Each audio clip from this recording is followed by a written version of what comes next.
Yon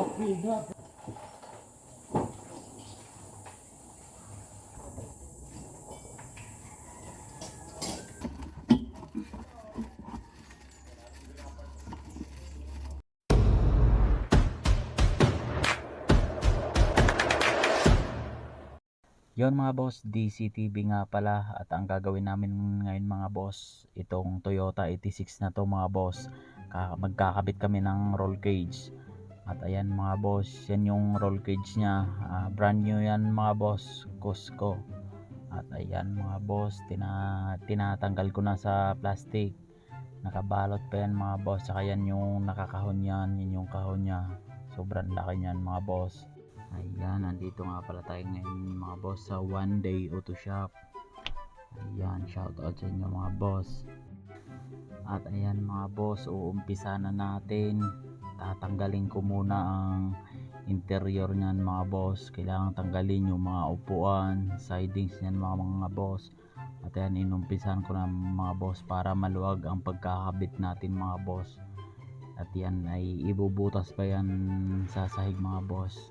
Ayan, pinas forward ko na mga boss para mabilis, at sobrang matagal din namin to bago na ikabit mga boss. Halos maghapon din yan mga boss, hindi madaling ikabit, medyo mahirap din mga boss. At ayan mga boss, natanggal na natin yung tornilyo ng upuan. Ayan, lalabas na natin mga boss. Shout out nga pala sa may-ari nito. Yan, napaka-forma mga boss, Toyota 86. Nagawin nga pala to mga boss na circuit car. Yan, pang karera to mga boss, kaya sineset up namin. Lalagyan ng roll cage, tsaka papalitan din to mga boss ng mga mags, tsaka pang ilalim mga boss. Unang ito yung stock na stock pa mga boss. At ayan, i-upgrade natin. At ayan mga boss, tanggal na ang dalawang upuan sa harap. Yan, tinatanggal ko na naman mga boss yung back seat mga boss, yung upuan sa likod. Tapos yung sidings, kailangan na din natin tanggalin yan mga boss. Ayan, natanggal natin ang upuan. Napakabilis ni DCTV. At ayan mga boss, tinanggal ko na rin yung plastic niyan sa yung sidings niya.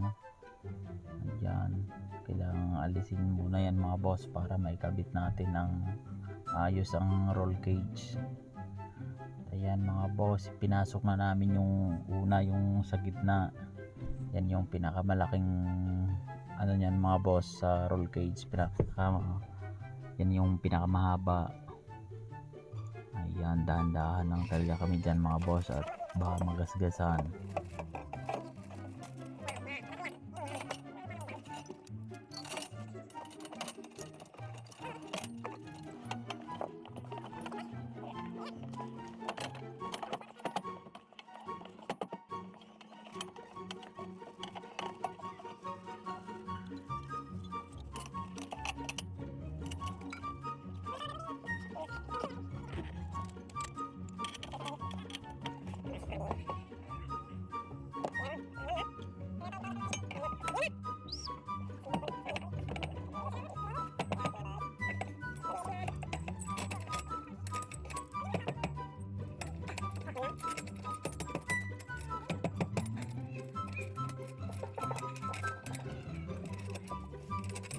Yan mga boss, naikabit na namin sa loob. Ito naman sa mga ilalim naman mga boss, magkakabit kami ng mga plate niyan sa ilalim, para yun kasi yung mga pampatibay niyan mga boss pagka tinornilyo. Ayan, at ayan, kinabit na natin sa loob, at binutasan natin yung plastic na yun para lumusot yung roll cage mga boss, yung nakapapunta to sa likod.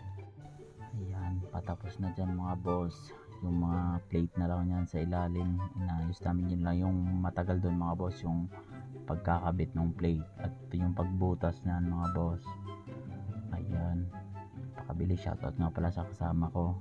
At ayan mga boss, naikabit na namin ang roll cage, na fix na yan mga boss. Ibabalik ko naman ngayon ang interior niyan mga boss, yung mga sidings sa upuan niya mga boss. At ayan mga boss, tapos na agad. napakabilis na ikabit na lahat. Ayan, maraming salamat sa suporta mga boss. Sa susunod ulit.